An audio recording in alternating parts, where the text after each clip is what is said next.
Video asina leiriba, yengliba mayamda entertainment oina semjabani. Video asida atamna na mayamda singnaba, karimnaba lejade. Amadi, political kayadasu atamna na bisakpi taujabanate.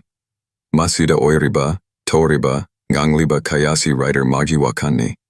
Writer haise kanagi, emungda changaga, hangaga, ebanate.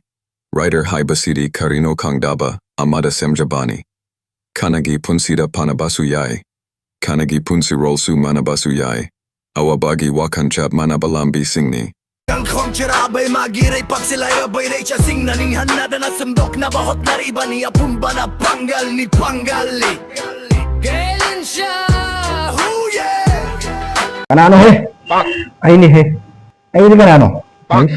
Ngako natro.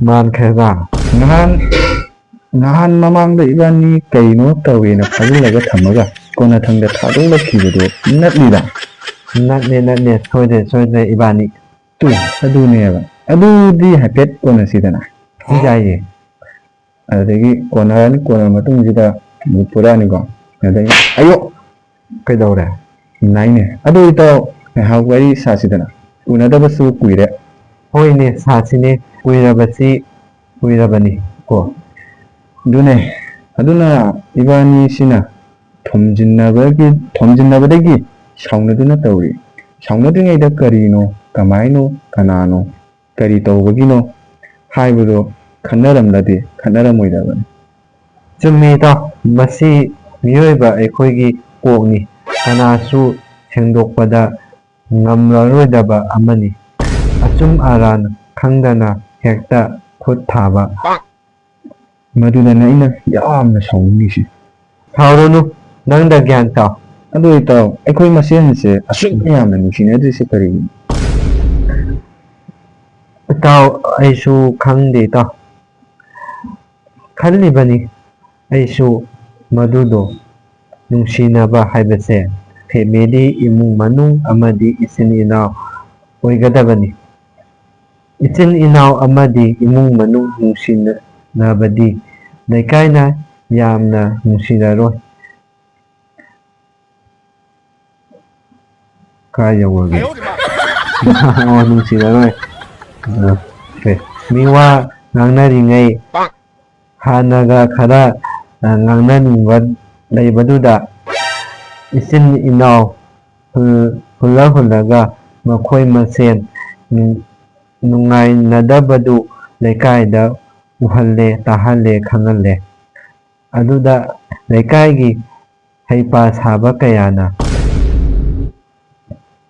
ahe asing saraga niwa kaya dukanda hotelda phamnuna ngangnarani magi imung di kamaina tauge haiba khangdana migi imungdo amu wai sitlare wa amamam charaga solaga charaga niraga sabadu makoina adu saba loibaga ni wa ngana ba loidese sari ngai dadi wari sungloi loro kaya da phakaba mioi bano akoise sumeta kaningai yo amata yaude laikai na amadi yamna bebar nushi hanba haibase ichi no amadi imung manu anisina ningkhijana nushi sanana leiraba matandudani mayamna kidoise yum ama walabati to khaina dum tarabani masi ipa ipu hataktagi tawduna laklabani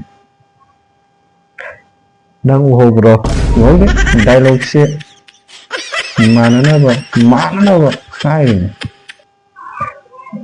o makhadi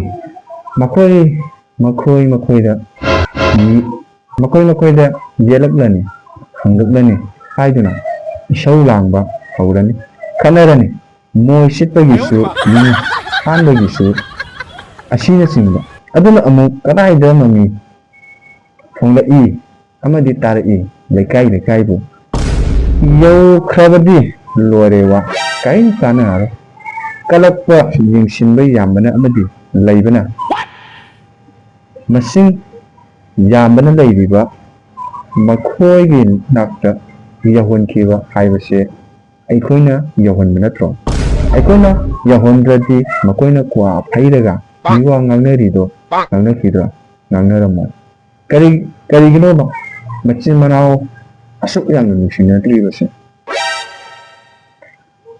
ꯑꯇꯩꯗꯒꯤ ꯂꯥꯛꯄ ꯅꯠꯇꯦꯅꯦ ꯏꯇꯥꯎ ꯀꯥꯏꯗꯒꯤ ꯑꯣꯏꯗꯣꯏꯕ ꯗꯨꯕꯥꯏꯗꯒꯤ ꯅꯠꯇꯦꯍꯦ ꯃꯧ ꯑꯣꯏꯔꯛꯄꯁꯤꯡꯗꯒꯤꯅꯤ ꯃꯧ ꯅꯨꯄꯤꯁꯤꯡꯗꯒꯤ ꯋꯥꯎ ꯃꯈꯣꯏꯒꯤ ꯃꯈꯨꯠꯇ ꯂꯣꯏꯅ ꯂꯩ ꯏꯃꯨꯡ ꯑꯃ ꯐꯖꯅ ꯁꯦꯝꯒꯦ ꯍꯥꯏꯕꯁꯦ ꯊꯨꯒꯥꯏꯒꯦ ꯍꯥꯏꯕꯁꯨ ꯅꯨꯄꯤꯒꯤ ꯔꯣꯜ ꯑꯗꯨꯛꯀꯤ ꯃꯇꯤꯛ ꯆꯥꯎꯅ ꯃꯔꯨ ꯑꯣꯏꯅ ꯂꯧꯗꯨꯅ ꯂꯩ ꯃꯤꯑꯣꯏꯕ ꯑꯩꯈꯣꯏꯗꯕꯨ ꯑꯍꯦꯟꯕ ꯄꯥꯝꯗꯕ ꯀꯅꯥꯕꯨ ꯂꯩꯔꯤꯒꯦ ꯑꯩꯁꯨ ꯄꯥꯝꯃꯤ ꯅꯪꯅꯕꯨ ꯄꯥꯝꯕꯒꯤ ꯅꯊꯃꯣꯏꯗꯣ ꯁꯦꯡꯖꯗꯨꯅ ꯂꯩꯕꯒꯤꯅꯦ ꯑꯗꯨꯅꯅꯦ ꯅꯪꯁꯦ ꯃꯤ ꯑꯣꯏꯅ ꯊꯥꯗ꯭ꯔꯤꯗꯣ ꯃꯔꯨꯞ ꯑꯃꯗꯤ ꯂꯩꯀꯥꯏꯗꯒꯤ ꯏꯀꯥꯏꯍꯦ ꯍꯥꯏꯅꯨꯒꯨꯝꯅ ꯌꯥꯔꯦ ꯇꯧꯔꯤꯅꯦ ꯃꯁꯤꯗ ꯂꯣꯏꯗ꯭ꯔꯦ ꯃꯤꯑꯣꯏꯕ ꯑꯩꯈꯣꯏꯅ ꯑꯣꯏꯖꯅꯥꯝ ꯑꯃꯗꯤ ꯄꯨꯖꯅꯥꯝꯗ ꯌꯥꯔꯛꯇ꯭ꯔꯗꯤ ꯃꯈꯣꯏꯅ ꯑꯗꯨꯝ ꯁꯥꯎꯈꯤꯅꯤ ꯑꯗꯨꯗꯤ ꯑꯩꯒꯤ ꯂꯩꯕꯅ ꯃꯈꯣꯏ